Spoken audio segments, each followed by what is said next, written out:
Hello there. Thank you for joining me on this video. Today, I'm going to be walking you through a step-by-step process on how to install your Ugritone plugins immediately after purchasing. I know there's been a lot of confusion as to how this all works in different operating systems and different DAWs and all that sort of stuff. So I wanted to make this video to hopefully clear all of that up. Before we actually get into that, I want to define a couple of terms that I'm going to be repeating throughout the video just so that there is no confusion. So if you are not familiar with these terms, then hopefully this will get you up to speed.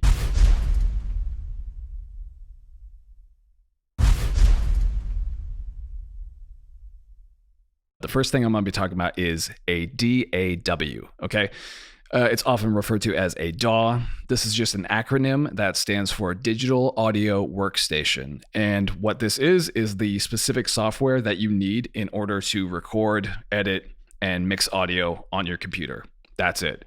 So there's a bunch of different DAWs out there. I use Logic Pro X personally. I also have used Pro Tools. In addition to those two, there's everything from Ableton to Reason to Reaper to Cubase. There was GarageBand and a bunch more that I'm probably not even aware of right now. I bring this up because Ugritone mentions these on their own website as audio editor softwares. So audio editor is synonymous with D.A.W, Digital Audio Workstation.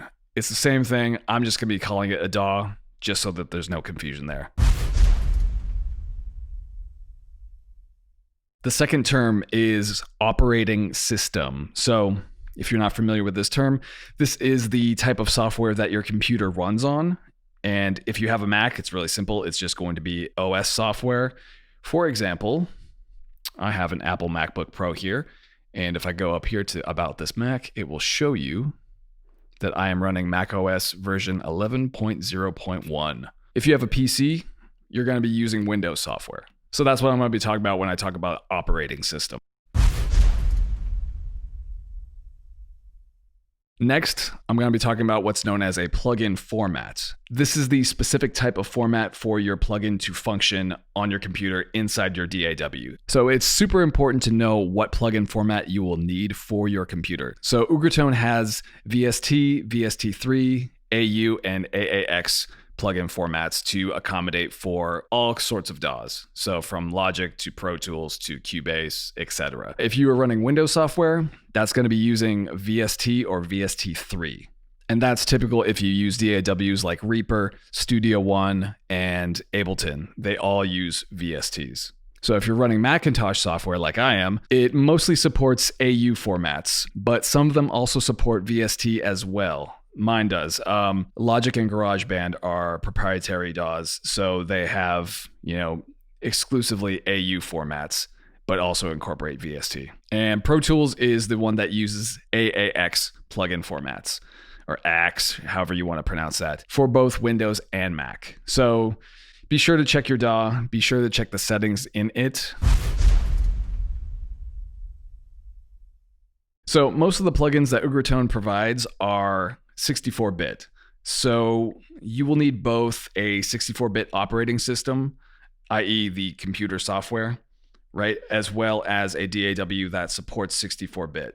Another example is the one that I'm using right now, right? I'm running Big Sur, and that supports 64-bit. Honestly, all you have to do is go to your settings and see what kind of operating system you're running on your computer, and then you do just a quick Google search to find out if you're running 64-bit. Most current operating systems run at 64-bit, but it's a good idea to check just to be sure, just to avoid any issues. Thanks so much for watching. I really hope that this was helpful to you, and I appreciate you sticking around to the end. And seeing as we're addressing some of the more technical issues in this, I didn't want to go into any of the creative aspects. So what I did was I put together a little video series that you can find for free at the link in the description. Basically, it's just gonna show some tips and tricks to help you break through writer's block, procrastination, or anything like that. This is ideal for anybody who comes up with a lot of their own separate parts, riffs, melody ideas, motifs, whatever you want to call it, and doesn't really know what to do with it, right? So if that sounds like your bag, then click the link in the description and I will see you over there. Thanks again.